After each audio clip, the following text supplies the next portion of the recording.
Hi, this is Abraham L. Jaguar. I wanted to talk about how to get people into tabletop RPGs immediately. I thought about this because of my recent interview with Chris McDowell, the designer of Into the Odd and Electric Bastionland. If you haven't seen that interview, please check out the link in the description of this video.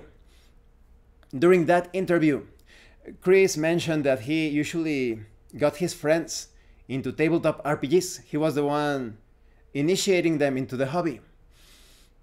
And as we were talking, I thought about providing RPG examples, roleplay examples in that session, in that interview rather.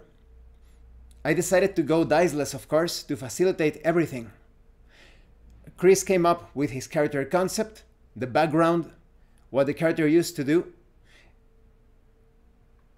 It's like the failed careers in the Electric Bastionland. He immediately came up with this concept using some random images that he got from his room. And then we started to play right away. I placed his character in the middle of the action in the encounter. And he started to interact with the environment. At first, he had to catch on with the concept of describing your actions in the present. But I am still very impressed with how Chris proceeded. He was a role player. He was not a fake role player that, no, please, practice, please. No.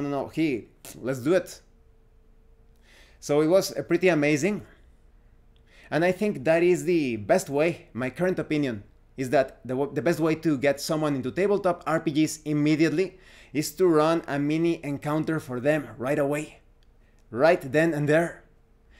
Perhaps you are having a casual conversation with someone and you mention, perhaps you start to talk about your hobbies or anything, and you could mention, I like tabletop RPGs.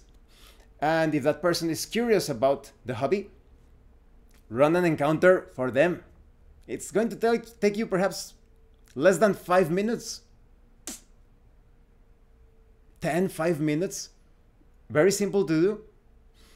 It all depends on how you want to explain the concept of the game master describes the environment, the situation, the encounter.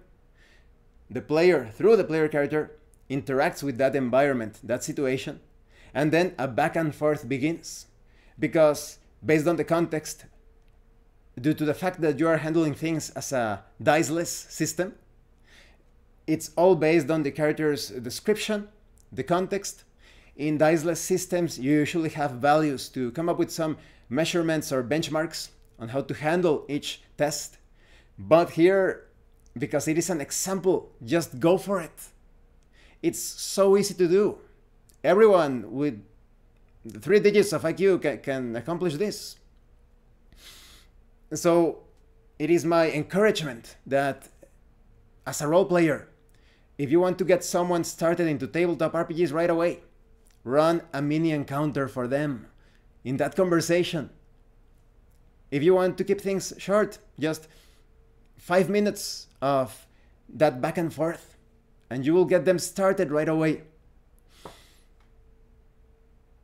I think I'm going to use the developments of that encounter perhaps later on in another adventure, in another campaign, because the jungle with human bones instead of like vegetation, like a jungle of human bones and alien bones as well, that's pretty odd, potentially nightmarish, perfect for the Into the Odd setting.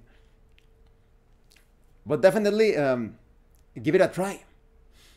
If you want to get your friends, your family into tabletop RPGs and they don't know anything about them, present them as the active, engaging hobby that it actually is. Living the experience. It is not a storytelling, portraying some sort of passive mother may I, asking questions out of character, or a board game. No, this is actually being there in the moment.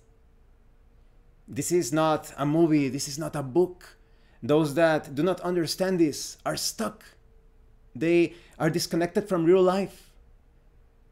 And they are disconnected from the game world. Role-playing games actually allow us to get closer to life itself. because you are living the experience, and it reminds you that you are living in the here and the now, here in the real world.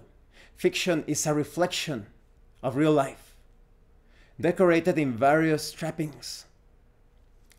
As always, thank you for watching my videos. If you have any comments or questions, please let me know. And thank you so much to those of you that are going the extra mile to support the channel. If anyone else wishes to further support the channel, the information on how to do that will be in the description below. And remember, there is no place for stupidity in tabletop RPGs, unless you are role-playing a stupid character. Once again, thank you and see you later.